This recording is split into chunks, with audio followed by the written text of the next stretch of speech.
Thursday, February the 13th, 2025 here in Missouri.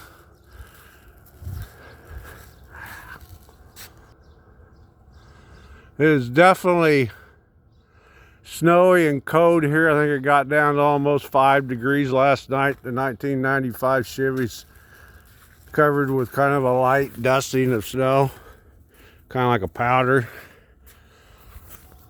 Windshields are all frosted up on this. Definitely sunny out here though yet. There's a quick picture of me doing this. Thursday, November 13th, 2025.